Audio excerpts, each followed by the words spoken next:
Bienvenue dans ce nouveau numéro de Zoom. Et si Naruto n'était pas seulement une histoire de ninja? Et s'il s'agissait au fond d'un cri? Celui d'un enfant qu'on n'écoute pas, qu'on rejette, et qui rêve, envers et contre tout, d'être reconnu. Aujourd'hui, on plonge dans une œuvre générationnelle. Un monument du manga, mais aussi une exploration sincère de la solitude, du pardon et de la résilience. 1999 marque la naissance de Naruto, signé Masashi Kishimoto, dans le célèbre Weekly Shonen Jump. À une époque où le genre shonen est en pleine évolution, cherchant à renouveler la figure du héros adolescent, ce manga propose une histoire de ninja loin des clichés. Naruto Uzumaki n'est pas simplement un garçon qui veut devenir le plus fort. Il est un enfant rejeté, blessé par la solitude. Ce contexte, mêlé à une époque où les récits d'apprentissage dominent le paysage manga, permet à Naruto de poser les bases d'un univers riche, mêlant action, politique et émotion. Lorsque l'adaptation animée démarre en 2002, l'œuvre franchit un nouveau palier, devenant un phénomène mondial. L'animation donne vie à ce monde complexe, et bien que ponctuée de longueur, elle offre une expérience immersive qui va captiver plusieurs générations. La longévité de la série, jusqu'à Shippuden et au-delà, témoigne de son importance culturelle. Naruto n'est plus juste un manga, c'est un miroir générationnel où se reflètent espoir, blessures et rêves. Sous la surface spectaculaire des combats, Naruto explore des thématiques universelles et intimes. L'œuvre questionne le besoin profond de reconnaissance, le poids des traumatismes et la difficulté de la rédemption. Naruto, orphelin marqué par un démon scellé en lui, symbolise la lutte pour exister malgré le rejet social. À travers ses ennemis, souvent des enfants brisés eux aussi, le récit interroge la chaîne infernale de la haine et pose la question: peut-on sortir de ce cercle par la compréhension plutôt que par la violence? Cette réflexion va au-delà du simple divertissement. Le concept de volonté du feu, ce flambeau transmis par les générations à Konoha, incarne une philosophie humaniste. La résilience, le lien et la paix sont des combats aussi puissants que les jutsu. Kishimoto injecte ainsi une dimension émotionnelle et philosophique, transformant un récit d'action en méditation sur la nature humaine et le pouvoir du pardon.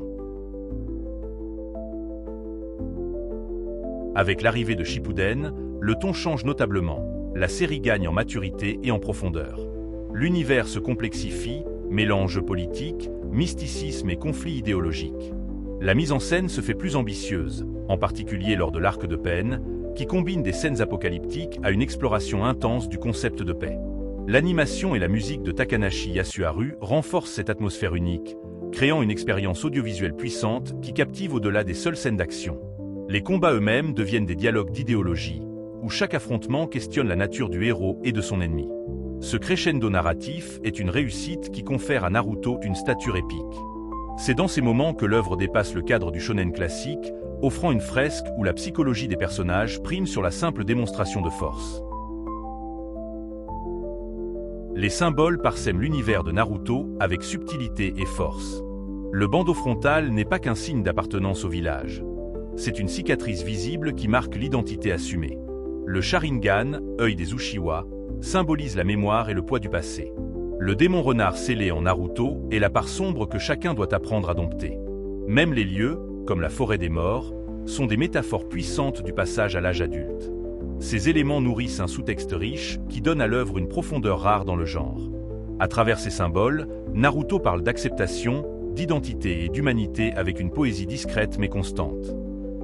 Toutefois, Naruto n'est pas exempte de défauts. La longévité de la série se fait parfois au prix de longueurs narratives et de filaires peu inspirés dans l'anime, ce qui dilue la tension dramatique. La dernière grande guerre ninja, qui devait être l'apogée, peut paraître confuse avec son foisonnement de personnages et de révélations. Certains arcs, notamment celui de Kaguya, donnent une impression d'urgence mal maîtrisée, en décalage avec la profondeur des débuts.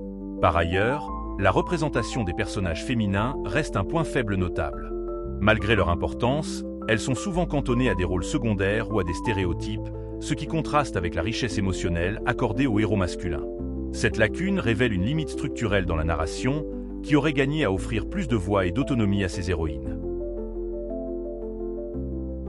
Les personnages de Naruto sont au cœur de son impact émotionnel et symbolique.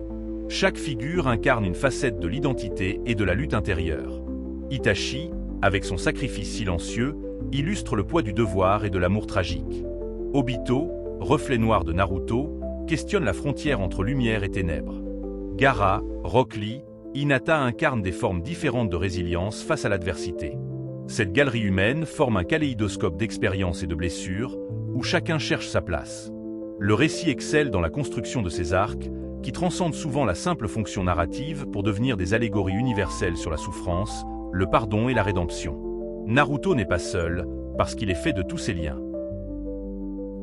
Au-delà des combats et des intrigues, Naruto frappe par son intensité émotionnelle. Les adieux silencieux de Jiraiya, le sourire douloureux d'Itachi, la réconciliation poignante avec Nagato. Ce sont ces instants qui marquent durablement le spectateur. Naruto raconte la douleur avec honnêteté, sans cynisme, offrant une catharsis rare dans un récit destiné initialement à la jeunesse. Cette capacité à susciter l'émotion est l'un des piliers du succès de la série. Elle rappelle que, derrière les jutsu et les batailles, c'est avant tout une histoire d'humains qui cherchent à guérir leurs blessures. Et dans ce cri de l'enfance blessée, chacun peut trouver un écho à sa propre histoire. 20 ans après ses débuts, Naruto s'est imposé comme un pilier de la culture populaire mondiale. Son influence est visible dans de nombreuses œuvres contemporaines, des mangas aux animés. Il a contribué à populariser le manga en dehors du Japon, créant une communauté mondiale de fans, cosplayers et passionnés. Cette longévité et cette portée témoignent d'un héritage culturel puissant. Naruto est devenu un rite de passage, un récit fondateur pour des générations. Il continue d'inspirer, par ses thèmes intemporels, sa richesse émotionnelle et sa foi inébranlable en la capacité humaine à se relever. Au final, Naruto nous invite à repenser la nature du pouvoir. Il ne réside pas dans la force brute ou la domination, mais dans la capacité à comprendre et à se connecter aux autres. C'est cette empathie, ce pardon, qui forme le véritable noyau du récit. Naruto n'est pas le plus fort parce qu'il maîtrise plus de techniques, mais parce qu'il écoute, comprend, aime. Cette leçon, simple mais puissante, dépasse les frontières du manga. Dans un monde où la solitude et le rejet restent des réalités trop fréquentes, Naruto offre une promesse, celle que chacun mérite d'être vu, entendu et compris. Et que cette compréhension est peut-être le plus grand des pouvoirs.